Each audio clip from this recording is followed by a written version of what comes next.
You all have noticed that we Texans are a little proud of our little state. Little state. And I like to always remind people, you know, you should be proud of your state too. I've seen a little bit of Connecticut today, and I think it'd make a damn fine county back home. We might be moving there pretty soon. I can go straight now. I'll get myself in trouble for sure. You can only say that if you're from Texas. And actually, if you're from Texas and you don't say it, people are disappointed. But, look, this is going to be an interesting state in this next election cycle. But if I can, let me first of all appreciate you as a grassroots activist. Now, I understand we have many organizations here, and that's good. The liberals are absolutely dumbfounded by what's going on in America. This is unbelievable because this isn't like they haven't seen it before. Now, let me just say, the grassroots activists, the small government grassroots activists, rose up to my first really dramatic notice in 1980, when we brought Ronald Reagan to Washington. And that was the big tent, remember? Yeah. And one of the things that I like to remind them, we saw it again, by the way, in Washington not too long ago. How many of you were there? When, this past week? Last Yeah, we were there. Which time? So we saw it in the... 9/12? Now here's the way I see it. Let's just say that there is this enormously large and devoted group of people, very broad in your whole background and spectrum, Republicans, Democrats, Independents, Libertarians, Evangelicals. All of us get along nicely with each other because of our devotion to individual liberty and our aversion to big government overbearing in our life and wastefully expending resources that bankrupt our children. We have so much in common, and I wrote an article in '94 and I said, when in fact we become unified around the defense of our liberty and in support of our precious Constitution, which Churchill said was the greatest act of entrepreneurial creativity and courage for freedom in the history of the world, who can dispute that? I don't understand people not understanding the miracle of that Constitutional Convention and treasuring it. Especially people that repeatedly, every few years of their life, are sworn into an office of privilege and responsibility by taking an oath to that very same Constitution. Why don't they stop and remember it? Yeah, read it first. And anyway, so that's who we are. Now, if you take a look at us, we found a person whom we could dare to respect and count on with Ronald Reagan, and he never let us down. In fact, we remained so devoted to Ronald Reagan that we followed him through 3 presidential elections. Unhappily, on the third one, we ended up with George Bush. Immediately turned around and broke our heart wet in the fall of 1990.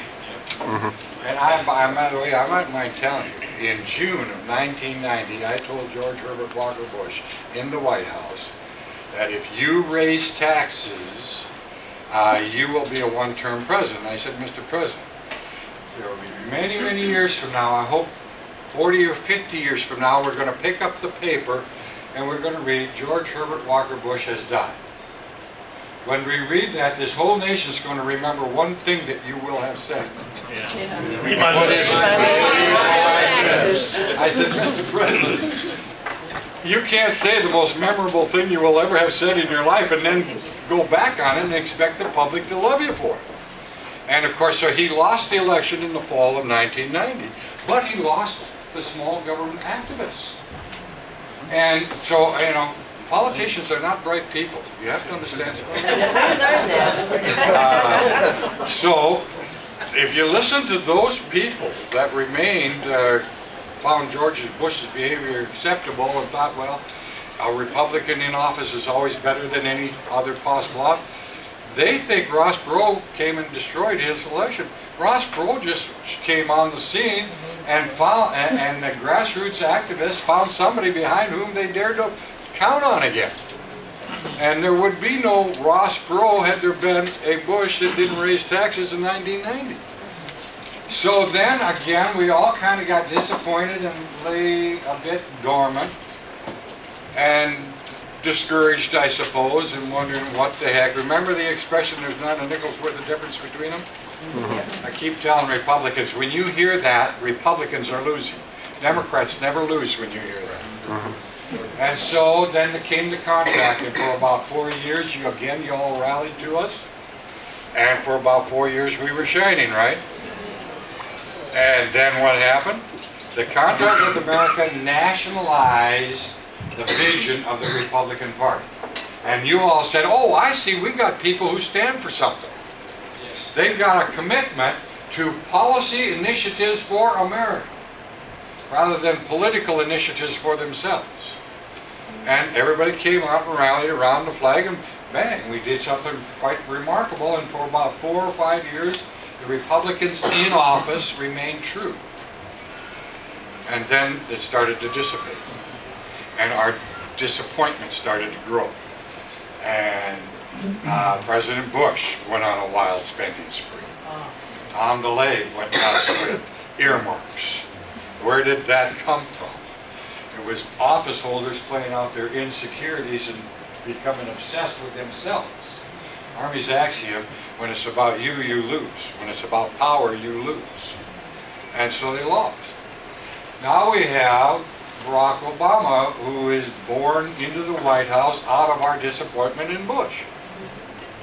And that's given life again to our sense of, how many of you have decided to come back on the scene, get active again, out of your compelling need, somebody's got to do something. Yeah. It's not me who. How many of you actually said, well, I know, let's go get active because I know the Republicans are really going to pick up. I just want to be there with them. No. See, and Nancy Pelosi, bless her heart, she is wholly confused. That's all? Because she thinks you're AstroTurf. But even take a look at it, it started, it actually, I think the first big impulse to let's get organized again, we got to get involved and take our country back. I think it came with this business of passing up our conservative candidate and going for Specter in Pennsylvania a few years ago. Remember? And how many were so offended by that? The Republican Party's out there enthusiastically endorsing a Democrat. It took us, I mean, we knew he was a Democrat. They didn't find out till later, right? And so the same thing in New York here, just this past couple of weeks.